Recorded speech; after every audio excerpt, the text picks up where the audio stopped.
And then, per usual, I am going to drop the link on you. So for anybody rocking the YouTube thing, or just so you got it handy. Where am I at? All right. So can you believe we've got 2 class periods left total? That's crazy, but exciting and great. All right, I should see that. Okay, hey, let's take a peek at what in the crap we're supposed to be.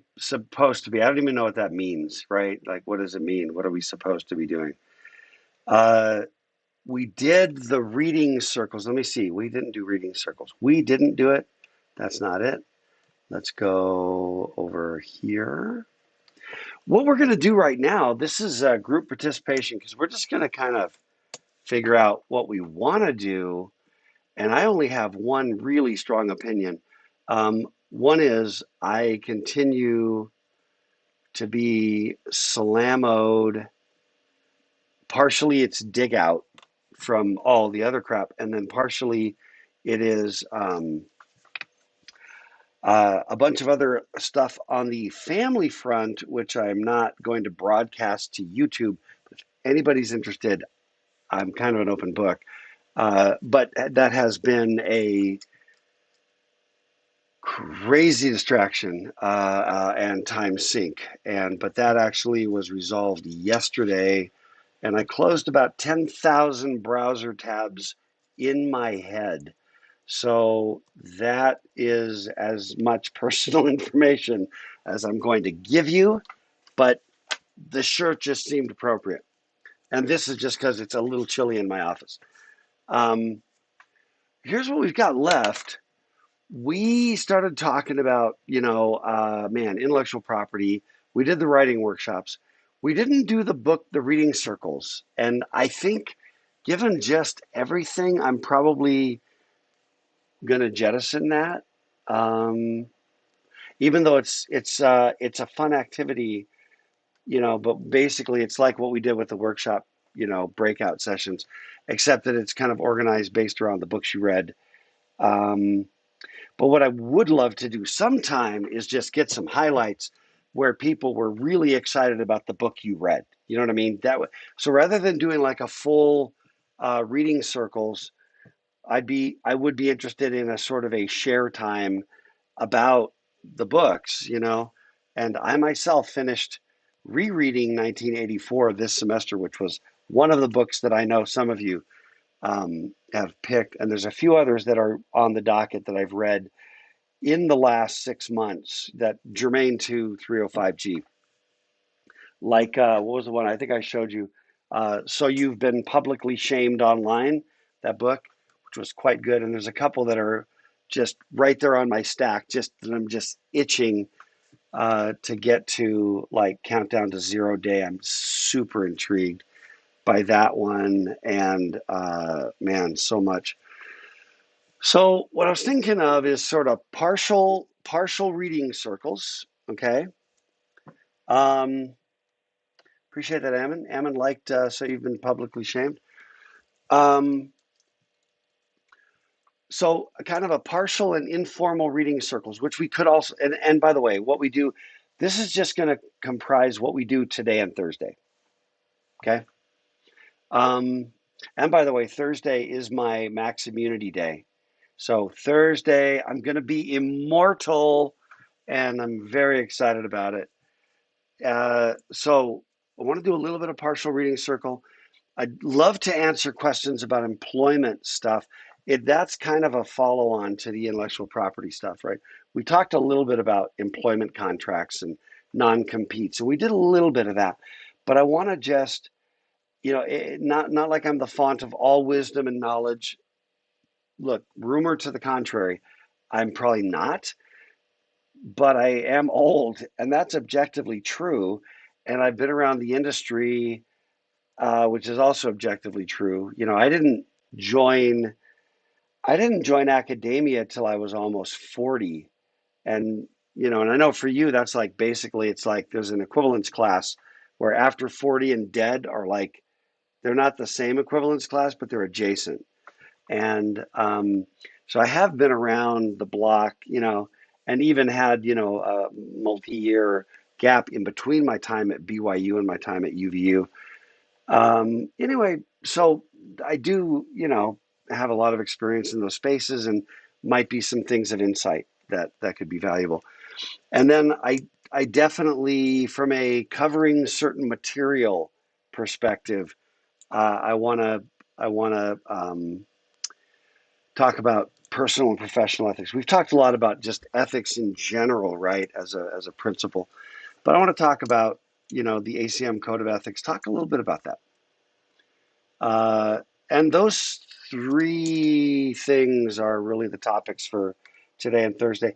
And then next week on Tuesday, we need to do the literary extravaganza. Okay. Now I'm getting warm. So I'm going full reveal on the Hawaii shirt. Okay. Um, so now comes, what do you want to do first?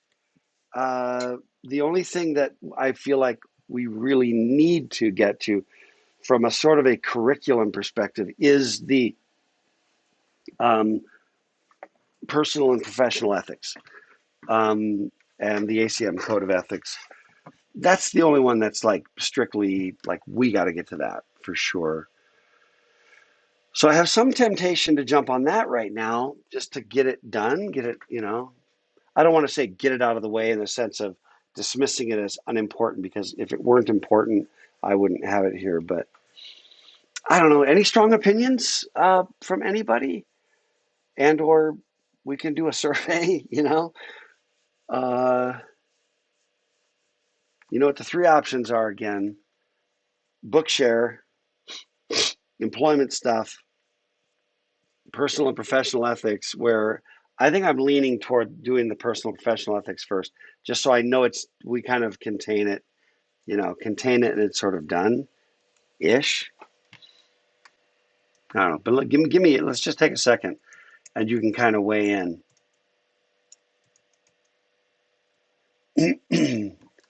Curry said, let's do ethics first. Devin says, let's go with what needs to be done first. Chad's curious about this ethics of which you speak, says Chad. I'm intrigued by it. What is it? Curious. Okay. There are, anyway, the only real comments rocking are coming about the personal professional. Let's do it. Oh, let's do it. Okay. Did you know that this website uses cookies and, what do I want to do? What do you guys normally do on this, by the way? The whole cookie thing. What I want to do is kind of really just start here, because we've been talking all semester about, I've tried to invite you to think about, what's the ethical thing to do? And I've made a certain number of assertions. I haven't tracked them, and you probably haven't either, about, what, uh, you know, what it means to be personally ethical, you know. Um, and one of the things I believe in is that radical civility is part of personal ethics. And I believe that radical civility can extend to the business world, because it doesn't mean rolling over in a professional setting. Uh, Being radically civil doesn't mean that you're rolling over. Um, because I think you can be holding your position. I think you can be, steadfast. Ah, my thing fell down.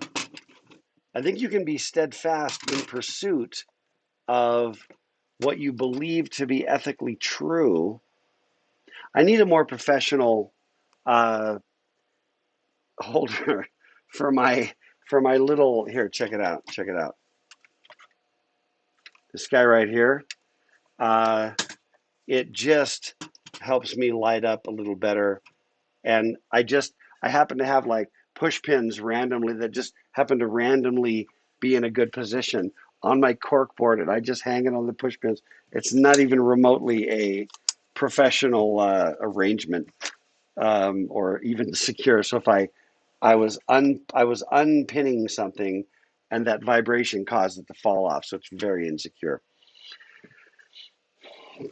Anyway, I don't think they're mutually exclusive. That radical civility is not caving on principle. I don't believe that, because I believe you can do all kinds of things with kindness and civility and with respect, and expressing to every single human dignity and respect and kindness in our interactions with them, even if I'm quitting my job, firing somebody, you know, ceasing to do business with somebody that's not ethical. You know what I mean? I think we can do all those things. They're not mutually exclusive. Um, and so we have this organization. There are two sort of major organizations that academic organizations. One is called ACM, and the other is called IEEE. And ACM stands for Association for Computing Machinery. There it is right there. Association for Computing Machinery. Why? I don't know. I don't even know how long ago the ACM was founded. Let's find out, shall we? About ACM? The world's largest educational and scientific computing society. I just want to see what the date was. I bet it's like the 60s or something. Well, come on. ACM brings together. Somebody got a better date? I'm not coughing it up.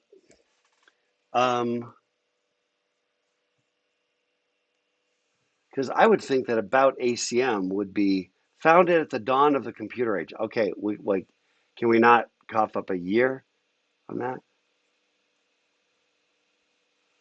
Okay, here, let's check it out.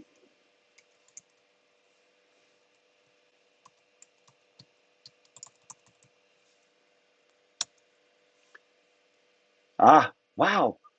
Okay, you ready? Ready for this? September 15th, 1947. There's a little. I just want you to know that why am I burning some time on this? Okay, the only reason why is that when I'm going to go cite, the ACM's personal and professional, I want you to know what they are. Like, why is this the thing that I'm citing? Okay. Um, but the ACM, so 1947, yeah, that's the dawn. Okay. So the Association for Computing Machinery, guess what there was not in 1947? Oh, I don't know. Commercial off-the-shelf software for starters. And the ACM, being an organization about computing, has largely become the home of the software folks in the academic organizations. Okay. Um, I hang on. Let me hit my stack of mail that I picked up yesterday. And one of the things that came yesterday in snail mail, it's so quaint. It's so quaint. Oh, you know what? It's not ACM. I used to be a member of both ACM and IEEE. IEEE is more kind of electrical engineering, more kind of geared more toward hardware thing. Anyway, this was my renewal of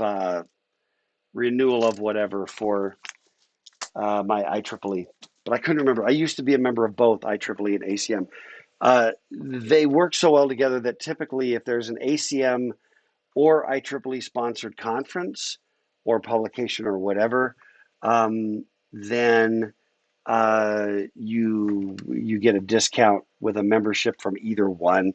So usually it's cost effective to have one versus the other. But I have been a member of ACM. Um, anyway, but that's what it is. It's our professional organization. Which again, when you get into industry, you're not really thinking so much about your professional organization like you would maybe in some other fields. And then I need to blow this up, right? Just a little bit to make that coming through the Discord feed. So I want to just review and hit a few highlights, okay? And then, as always, I invite you to share your feelings about it. Share your, whatever. Is it cool? Is it good? But let's look over here. So this is the on this page, and it actually gives the highlights really right here on the right. Okay. So there we go. And this is the reading assignment for some time. And then on that day, I really would like you to blog about this. Oh, and by the way, I do know that there's some backlog on the blog grading still. I am trying to track that down and get that fixed. The one thing that I will say to you is that to the extent, I said this at the beginning, but to the extent that we dork things and that it's really our fault as me and the TAs, then that can't be like taken out of your hide. That is not fair. And so if we get to the end and the grading has been real slow coming, I'm going to be more forgiving when it's time to give grades out.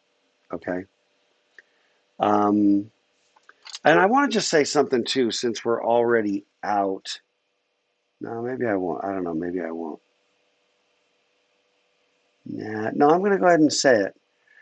There are a few students off and on, and maybe you can help me to understand how this works, because I think I have a possible explanation for why it might work.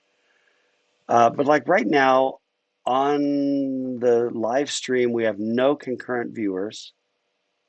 Okay, so nobody's watching the YouTube channel right now, but there are and usually are a couple of students each class period.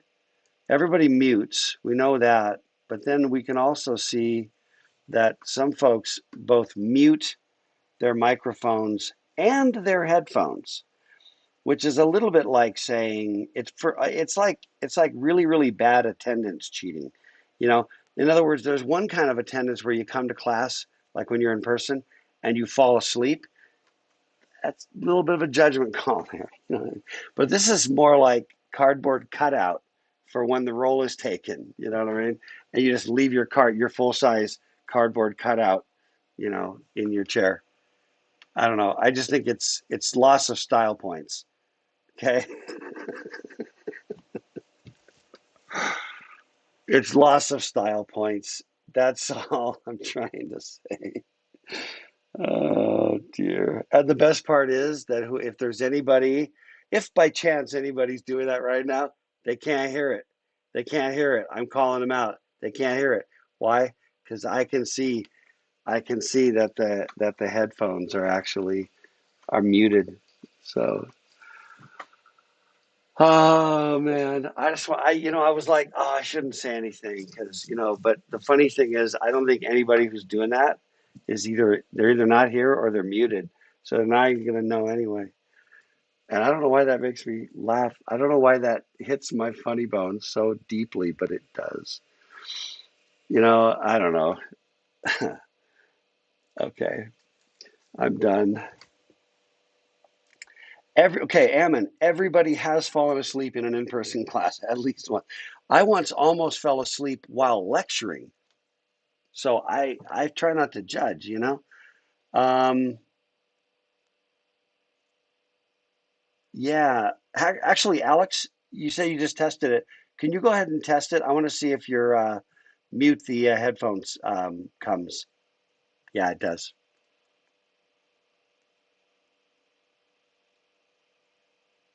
Yeah, yeah, yeah, Alex, it does. When you mute your headphones, it does show us. over here, right? Than when, the chatbot, goes anyway. Oh man.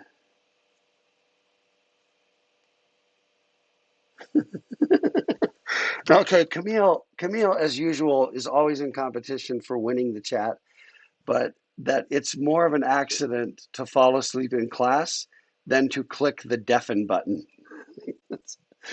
I think you got to agree with that. Oh, sorry, man. Sorry. I feel like everything has just gone to hell at this point for me. In here, everything here is gone. Andrew, yeah, it's when you wake up and like, and then you're like smacking the person next to you or whatever. Um, oh man. But like I said, it's possible to do all the other stuff, just not do that headphone thing and still, get nothing out of anything we've done here. And I have no way to control that. And so I'm not saying that everybody else didn't just started going, let their cat listen to it and walk out. So that's also possible. Okay, let's do it. Code of ethics. Uh, Designed to inspire, guide the ethical conduct of all computing professionals, okay, including practitioners, instructors, students, anyone who uses computing technology in an impactful way. Yeah, okay. And what else?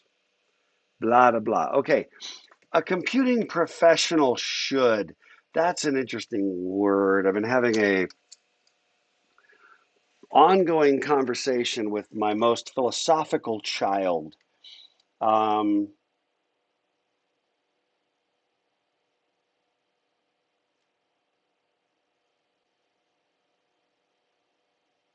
no, right, Camille, right. This is the thing, right? This is really what I'm getting at, right? That this conversation about the word should or shoulding, right? My therapist is also very anti the word should, uh, and especially when it's projected by someone towards someone else. You know what I mean? That there are some interesting things. That gets into, all right, above my pay grade or whatever, or different pay grade. But there is that whole notion of what is the, what's the more practical way to say that, right? Um, you know, yeah, there you go, Chad. We should not use the word should because one of the things is how do you, it's so entrenched, right?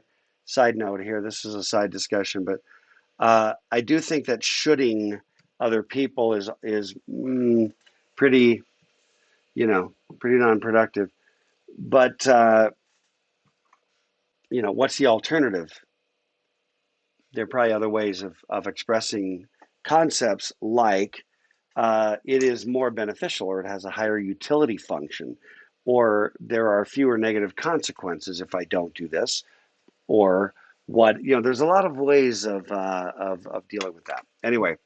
But as a side note, and ignoring, so forgive, I'm saying that I have a little bit of a nudge sort of opposition to that as a starting point.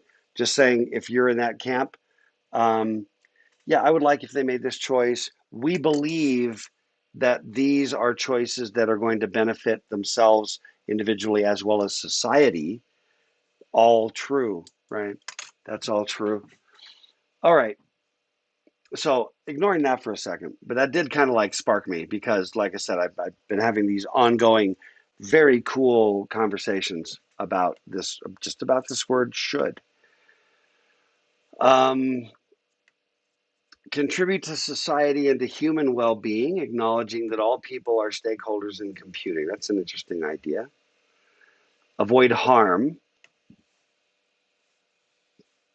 right?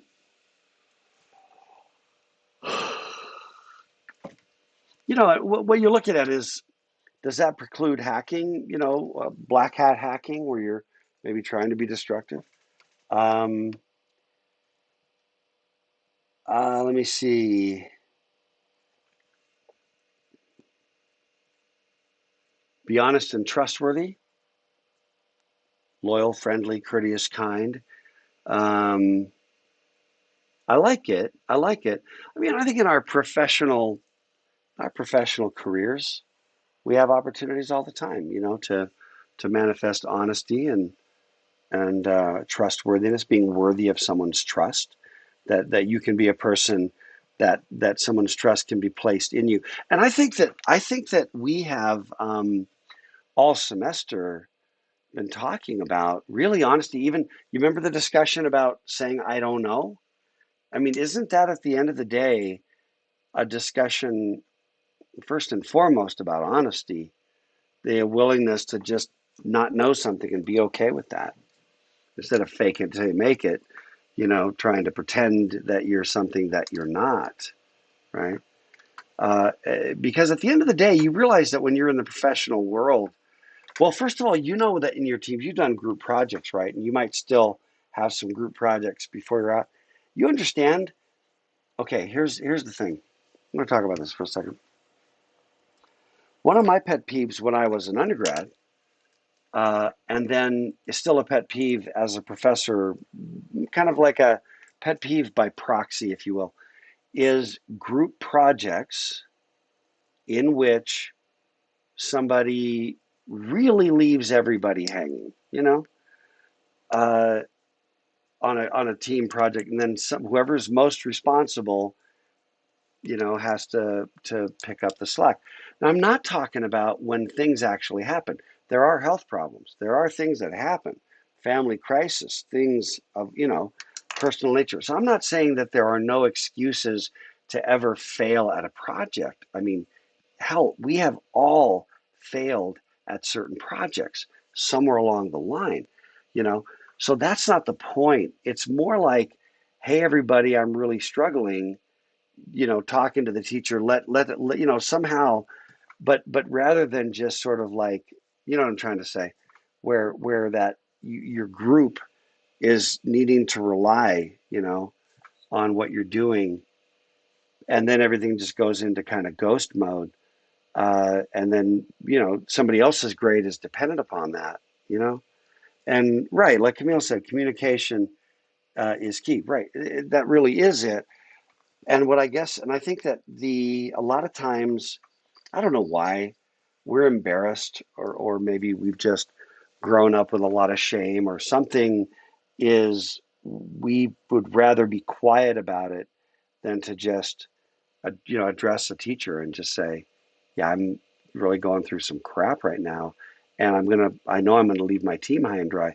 But, the earlier that can happen, the better. And communication is key. And again, fully understanding that there are instances in which having done everything you can do and maybe just being in that moment where suddenly you just get taken out for a couple of weeks, that the communication becomes very difficult, right? And for some folks dealing with certain kinds of anxiety or other kinds of stuff, it may be very difficult. So I'm trying to be sensitive and acknowledge and be fair to people who struggle, right? Because there are some of us struggle, some of us don't, and there's an entire continuum, a multidimensional continuum that we all plop on with a certain amount of success and a certain amount of failure. We all do that. But I'm just trying to say that you understand, right, that if you're the person who just lets the team down, the team actually gets to remember who you are for the rest of your career. And then if you stick around the valley or the Wasatch Front, you know, uh, you bump into each other. And if you can build great relationships right now in school, you understand that I have friends, really, really great friends, dear friends, that I was friends with when we were undergraduates. And I'm talking about the 80s, the mid 80s, and some of whom I've had the opportunity uh, to, to hire in companies that I've had, right? So, um, that, in other words, you wind up working, or others that have hired me, or for something where you find yourselves working together again on something, but you met when you were undergrads, or maybe in my case, in grad school. your professional networking is starting right now. And that's why whenever I've done group projects, I've said to you, like when you did your writing workshops, stop, get to know each other, ask some names. Um, if possible, add each other on LinkedIn, start to build that and take action not to discriminate. Using the term discrimination, prejudicial as a technology professional for 35 years that I've been in the industry. Actually, hang on. This might be going to bring the law in or something, right? You've got a temptation to minimize that and find the short, whatever that means, which it kind of goes into. Accept and provide appropriate professional review. Let me see. What else? Let me see. In areas of competence. That one, there are times, right, with the orders of ignorance, if you think about it, where we have to kind of push the boundaries a little bit, right, in terms of our areas of competence, right? You got to stretch yourself out to where, what do you say, Aaron? No work for me, no soup for you. Yeah, sorry, man. You done messed up, Ron. Um, no, I think there's a lot of value in doing work in your areas of non-competence, but as long as I think you're being honest to everybody and they understand that you're stretching, you're out in a stretch zone. Um, so yeah, I think this is really talking about, that if you're really, really bloody incompetent, maybe you shouldn't be doing it. Okay, fine. Let's see. Accessing when you're authorized or when compelled by the public good. I like that caveat. Um, secure. Yeah, did you ever think about this issue of building quality software as being an ethical responsibility, as opposed to just mailing it in or dropping some crap on the system? Professional leadership. Ensure that the public good is the central concern during all professional computing work. I think that's not, in my opinion, I think that's overstated, unless by logical implication. I don't think that doing things that damage the public good is a great thing to be doing with your professional computing work. But I don't think it is the central concern during all of your work. My opinion. Um, People should always be the central concern in computing. Yeah, I think that's true. But I do think that in your computing work, sometimes it's just trying to find this race condition, um, you know, in your code. Like I think your central concern is trying to understand how the threading is working on this one piece of software. Now, is that the same thing? I think it's indirectly going to benefit humanity, but um, you know what I'm saying? I think I'd temper just a little bit. Um, oh gosh. Personnel and resources to enhance the quality of working life. Yeah, okay. I do think that one of the things that relates to is um, we can get into. Sorry, I'm grabbing something that's going to make me stop yawning. I hope. Um, I do think that sometimes we can get into a mode, and maybe we work for a company that lives in a mode where people are treated as disposable commodities. I don't think it's a general rule, okay? And I got into some discussions last semester about, and again, I'm going to just drop the cherry bomb in the hen house and then just get the heck out, and make my dash. But it had to do with, kind of like, let's call it capitalism versus socialism or whatever, where it was sort of like socialists care about people and capitalists care about money. This is, I believe, to be a false dichotomy, an overly broad generalization, and an overly coarse-grained analysis, because both systems foster greed and both systems foster selfishness. Both systems also foster and encourage altruistic behavior and behavior that is in behalf of the public good. And when I see those arguments, what I normally see in terms of descriptions of capitalism, which is the evil overlord, picture the white-haired man in a Hawaiian shirt with a white beard, squeezing the last drop of blood out of their people. Okay, what I would like to say is that any software in our industry, I can't speak to other industries that I haven't worked in, okay, or that I haven't studied, you know what I'm trying to say, exclusively enough or not exclusively, exhaustively enough to feel like I really have a legitimate opinion. You know what I mean?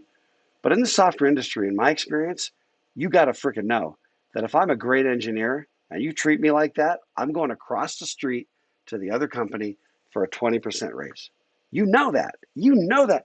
You already know that you've got to keep your great people satisfied. Why do you think Google brings in food and has built in, you know, gourmet food on site 24/7? Why? It's because they know they're hiring some of the smartest people, not all of the smartest people, but some of the smartest people in the industry. They'd really like those people to want to stay. Okay. And it then is smart to compensate them as high as you can possibly compensate them, to incentivize them, to reward them, to give them an equity stake in the business.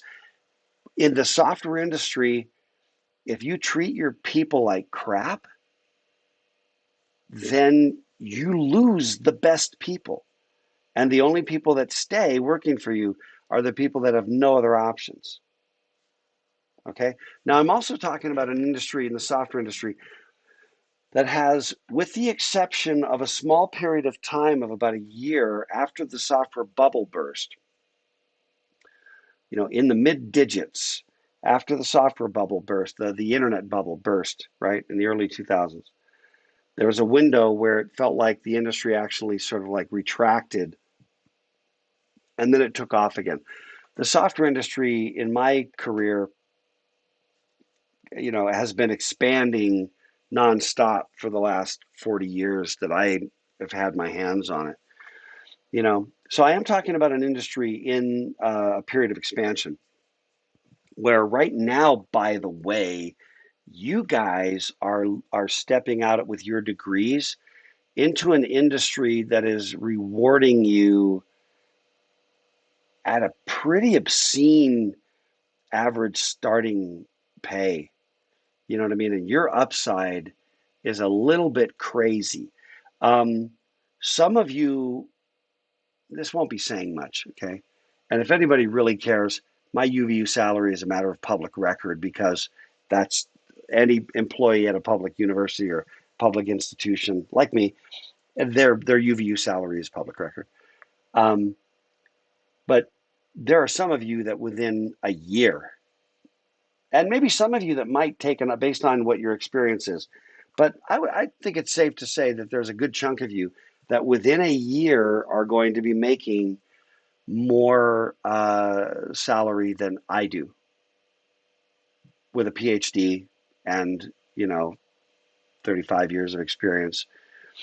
Now, on the other hand, I've also chosen a certain lifestyle that relates to being a college professor. I'm not belly aching, and I do just fine on the side with my side hustles. Thank you very much. So I'm not belly aching about financial means and wah wah wah wah. I'm a professor. Someone come changing my diaper. I'm not saying it. I am saying that you're doing just fine on average popping out the other side, especially if you've acquired some great skills and applied yourself to really getting good at this craft.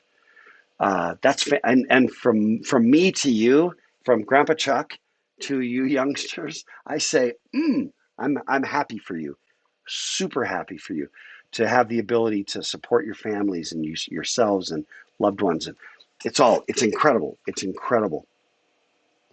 But what I am trying to say, um, let me see. I want to just double check. Oh man.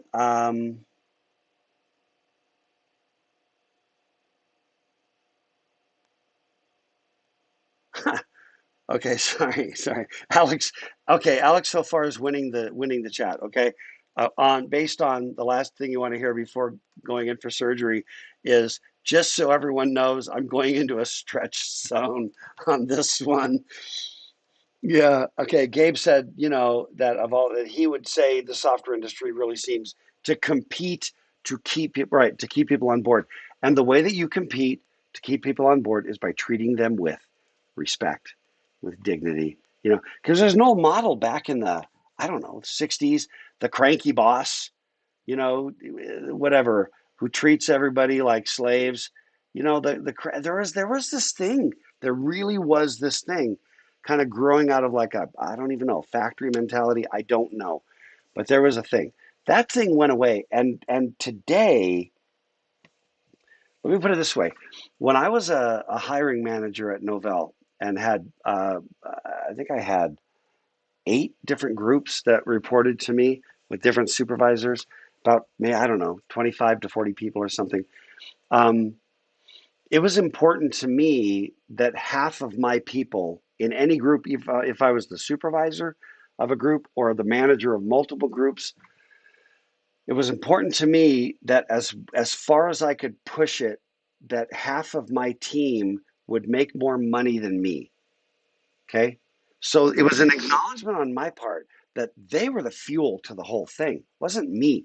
My job was just to clear the crap out of the rows so the water could keep running. That, my job was to keep the pizza flow coming and to keep people supported, with the things they needed and emotionally supported, more almost like a coach. Then when they're excited and they're happy and they're cranking, they're gonna kick the butt for you and make the company money. They're gonna be rewarded. That's that was my job, and so I didn't want to ever feel like I was the smartest person in the room because I needed my engineers to be smarter than me, whatever I was. You know that's something you maybe want to consider. Uh, but bottom line is companies that grind their people into what is it? What's the quote from Jack and the Beanstalk? I'll grind your bones to make my bread. Companies that grind your bones to make their bread, they don't stay in business. And that, my friends, in my opinion, is the beauty of capitalism. The market will not reward them because the market includes who are the people you can recruit. And nobody wants to go and take a job at a suck company. And pretty soon, with modern social media and right evaluations of companies and what it's like to work there, the crap companies cannot retain good people. But great companies have those people that are great reaching out to their friends and like, oh, you know what? Um, I've got this friend, Beverly, and she is like the ultimate bomb. And let me, when we make our next hire, can you please let me go talk to Beverly? And a smart boss is going to go, oh yeah, because if this smart person knows that she's the one, that's the one that they would hire, right?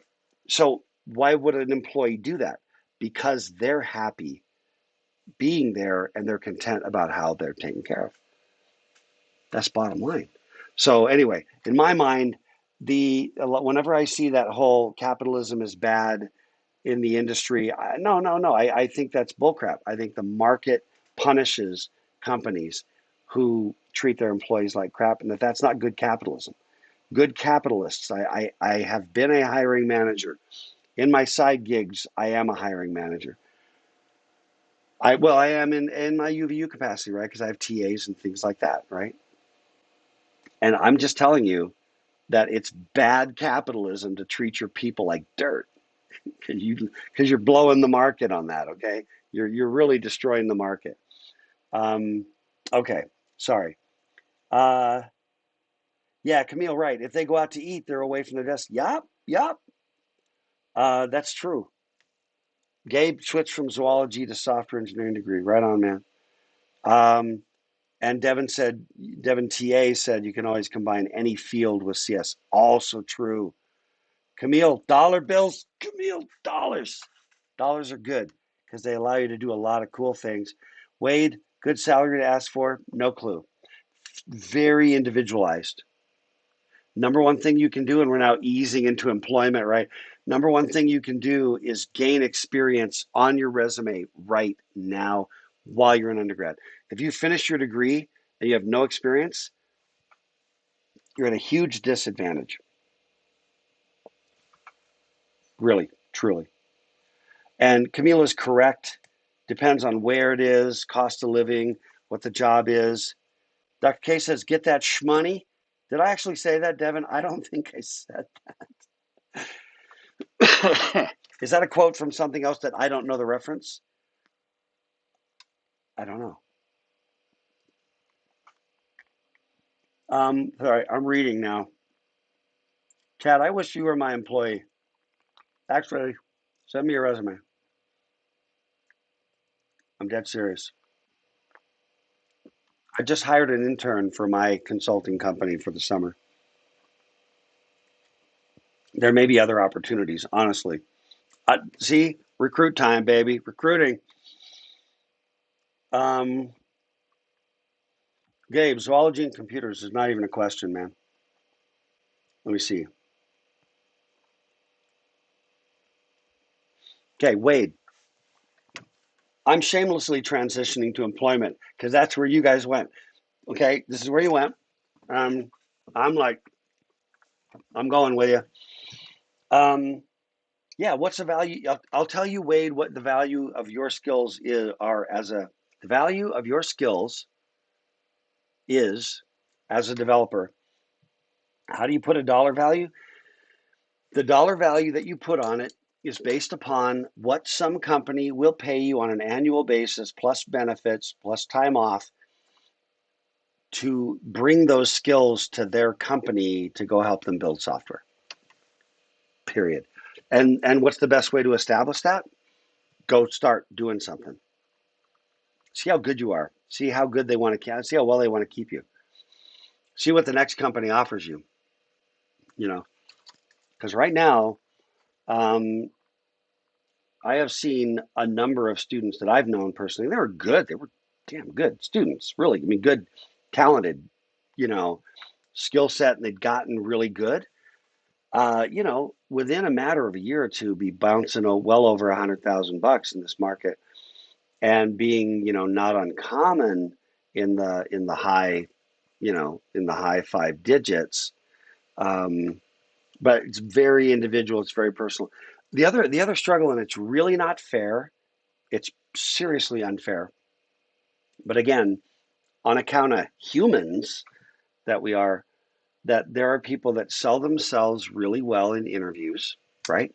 And some of you already know that you are those people. And I was always that person. And it's unfair, right? It's fundamentally unfair that I was a person that could sell themselves. Um, and some of you know that you're a person who does a crap job of selling yourself, even when you're great. And that's really tough. That's really, really tough. But a lot of times, those folks, once they're in a company, they become kind of the quiet heroes. They don't run around. They're a little more introverted. They don't run around tooting their horn. But the company, if they're smart, sees them, you know, and sees the value and wants to keep them, and their salary goes up. You know, here's an actual true story. Again, back to networking, back to the reputation you build as a student, right? I had a brother-in-law. This happened to him once. He was interviewing for a job at Adobe about right over there. I live very close to the Adobe building in Traverse Mountain. Um, anyway, he was just like in the lobby, meeting to do an interview, and somebody he had worked with somewhere else just goes like passing in the opposite direction, and just goes, "Yo, Sam," and he like bounces over, and he's like, "Hey," and he's with the hiring manager, the interviewing manager, And he's like, "Hey, what's going on?" And Sam's just like, "I'm just interviewing for a position." And then the guy that he'd worked with before, and my brother-in-law, not a in my view, not a guy who's out there, banging a drum and selling himself. A lot more of the introverted, be a hero, but not make a lot of fanfare about it. But when you work with him, you're just like, oh my freak. And this other, person who had worked with him says to the hiring manager, he just kind of goes, just hire him. You don't even need to do the rest of the day. Just hire him. You know, it's going to be your right play. And then just like takes off. Okay, well, what is that? That's just you want to be perceived as great. Okay, this is Dr. K says, if you want to be perceived as great, just be great, and then don't worry about it, because people will, on balance, perceive it. Oh yeah, slow clap, slow clap. No, I am dead serious, dead serious. Um, what did Ammon say? Game development companies. Yeah, yeah, yeah. Same thing. My view. Um, all right. Devin's pitching grad school. Devin TA is pitching grad school. I'm just gonna let him run with that. If you want an earful about grad school, talk to Devin. Um, okay, let me see.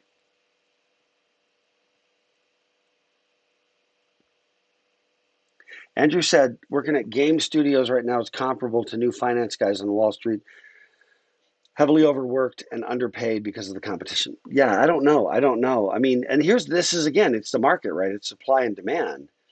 If everybody and their dog wants to work at game companies and are willing to work for less just so they can make games, then it is going to drive the value of that position down in the market. That is called supply and demand. Um,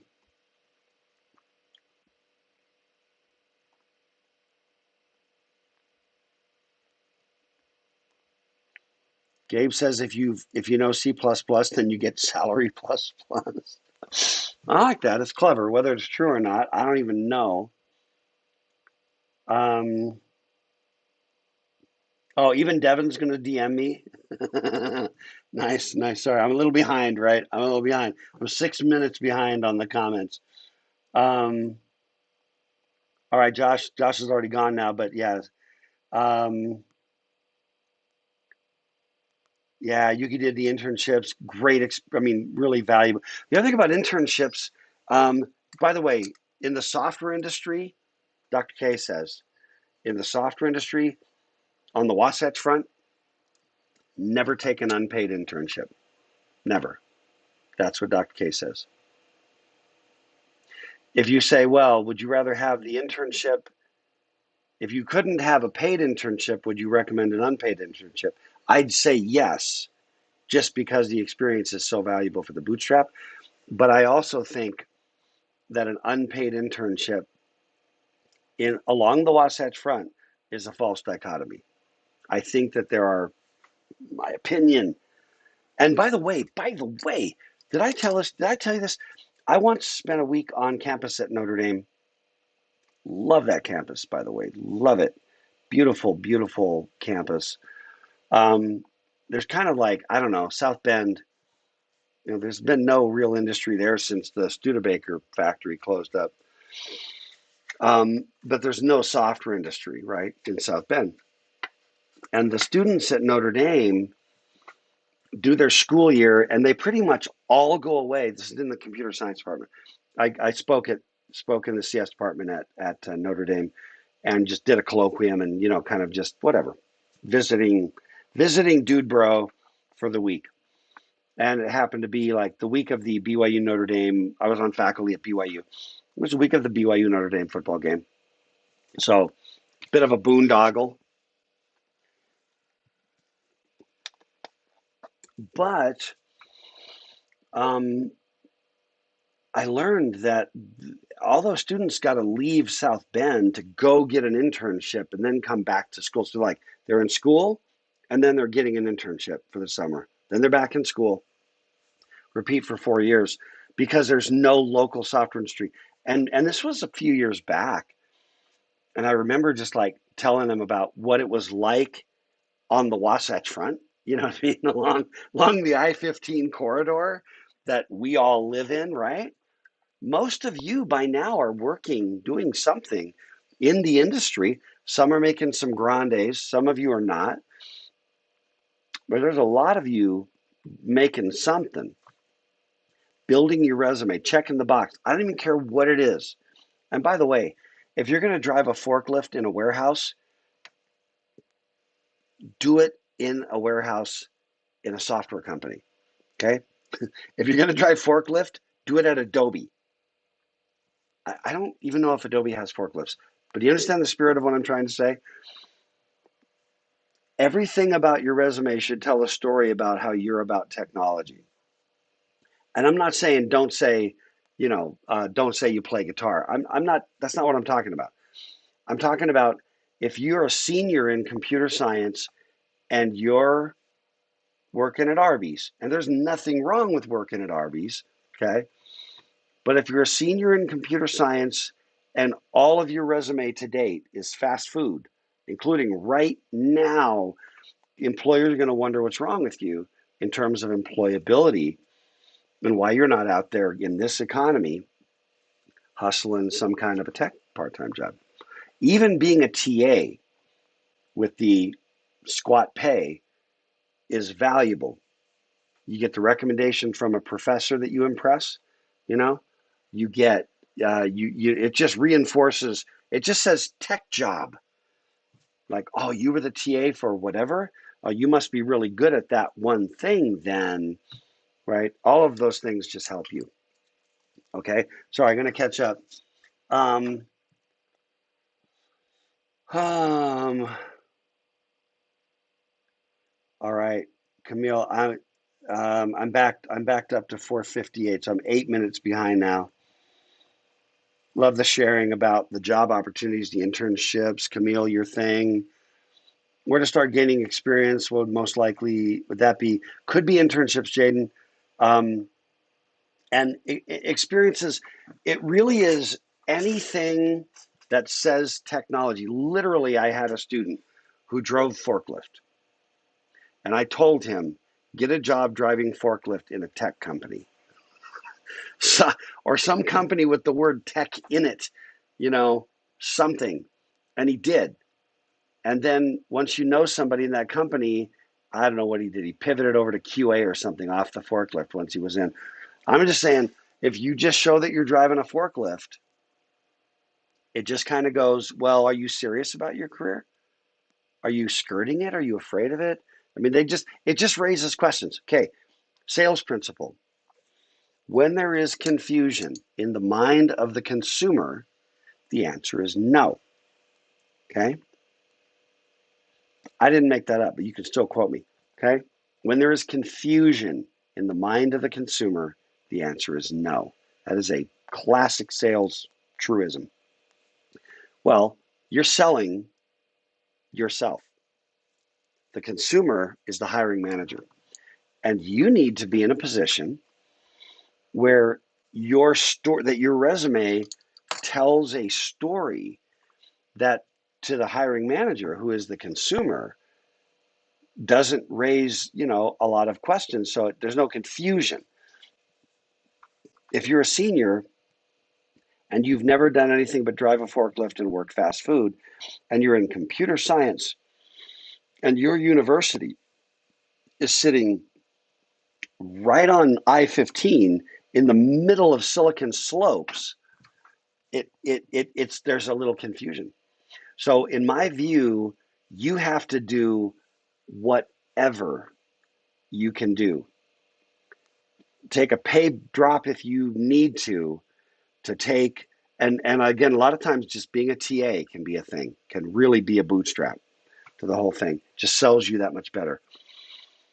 Um, and I'm having a flashback again. Camille, what in the crap are those numbers?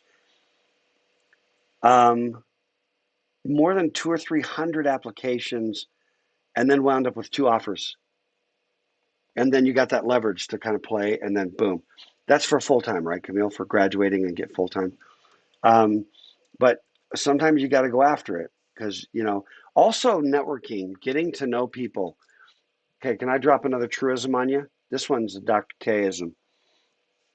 Um, People will say, it's not what you know, it's who you know. Okay, this is bullcrap. This is bullcrap. Let me tell you why. Let me tell you the flavor of bullcrap in this statement. It's always both. Okay? It's always both, right? It's like, it's not what you know, it's who you know. Okay, if you know the vice president of the company and that vice president and she knows that you suck, is it going to help you any? Okay, no. Who you know isn't going to carry the day. Great. If you suck, then you're actually best off if they don't know you. But if you're amazing, but nobody knows you, no job, right? So it's both. It's both. You have to know somebody. That's why networking is so important. Just personal networking, so important. So that somebody does know you, like, right, the story of my brother-in-law in the lobby, and a guy walks by and goes, "Hey, just hire this guy." That's networking, and that's a little bit of who you know, guy who can say something about you in a moment, and then the hiring manager's like, "Wow." And then the entire interview process has a certain tone to it, right? That's amazing. Such a great story. And they did make him the offer that day. So, but they knew he was great. Somebody knew him, but they knew he was great. Okay, let me keep scanning. Um, Great shares, by the way. I hope everybody's tracking the. I can't always track um, the comments in real time, but I hope you are, because it's just a lot. I love the sharing. Love the sharing. Um,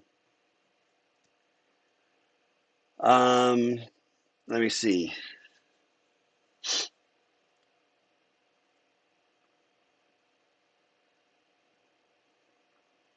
John asked, "What do you think of QA test engineer or software engineering test roles?" A lot of people say to avoid them. No, they say it can pigeonhole you. I say bullcrap. I spent 3 years full time in system test at Novell. After being a development engineer at HP, from there became a manager in system test, and from there actually went to development. You know what I mean? And then my next job was consulting development stuff, and then it was vice president of a software company. No, that's a false dichotomy. Okay, false dichotomy.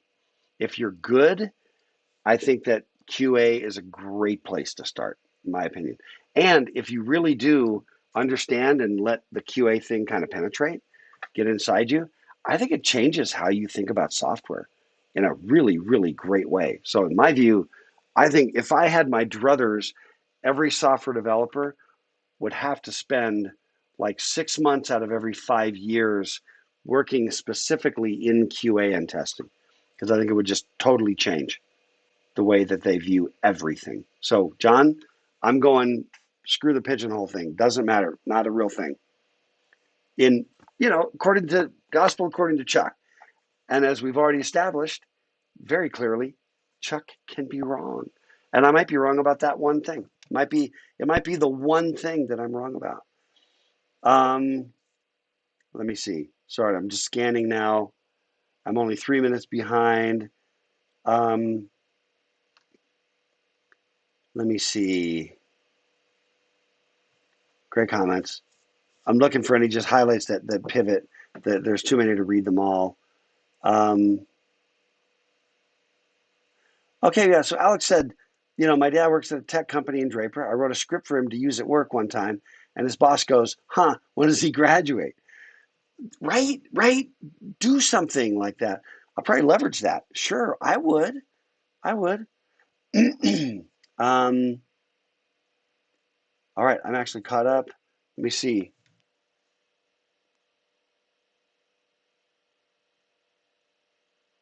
John said, got an interview for a full-time software engineer in test. at a Salt Lake company with absolutely no experience and salary ranging over 80K on Glassdoor anyway, it's saying. Didn't hear back, but I got an interview with no experience and it wasn't even an internship. No, that's right. That's right. You understand that right now, speaking of supply and demand, we're almost out of time. Our supply of time is about to run out.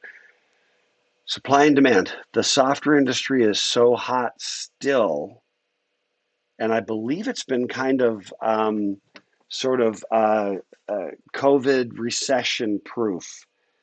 I believe that software has been actually, I think software has been recession proof for quite a while. You know, the economy is like that, and we're a little more affected, but there's been so much growth in the tech industry, and it's sort of increasingly central, right, to everybody's lives. Um, Shoot, what is it? You know, one of my TAs got a summer internship at a company in somewhere here along the Wasatch Front that does like herbal supplements or something, right? You're like, what? Well, because they've got to have their little web server stuff. Somebody's got to maintain that. There's always tech. There's always tech to integrate. So if you have to be like, be like the web maintenance person, do it. Do anything to just get your hands on a keyboard and get paid for it. Um, Let me see. It is a numbers game. It is a numbers thing, job, John. So okay, we're out of time. We're out of time. But I think we really hit. Okay, I think we did plenty. But you got to read this whole thing, okay?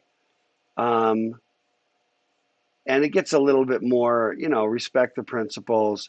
Oh, we were about to the bottom anyway.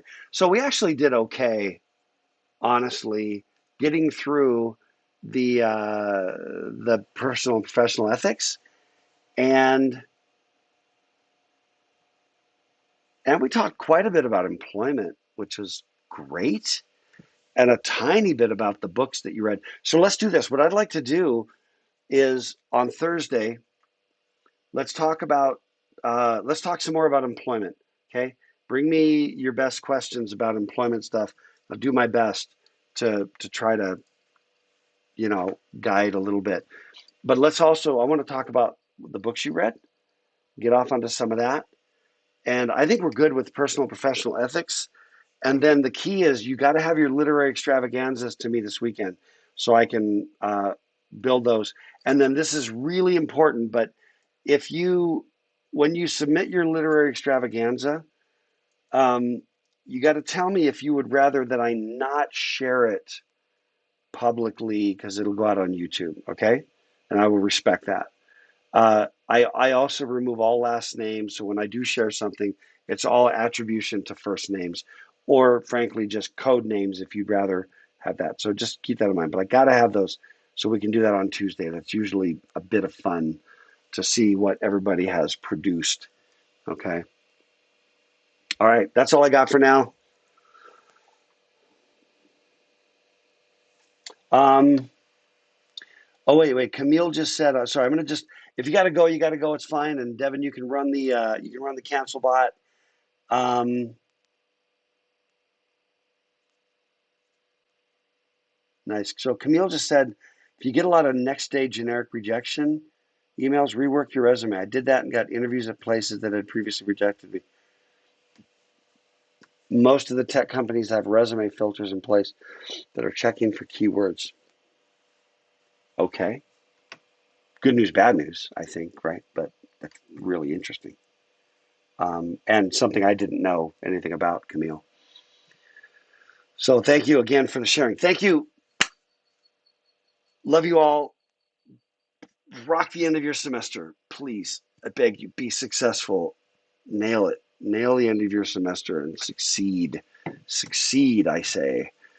And I'm going to get the stupid grading crap caught up.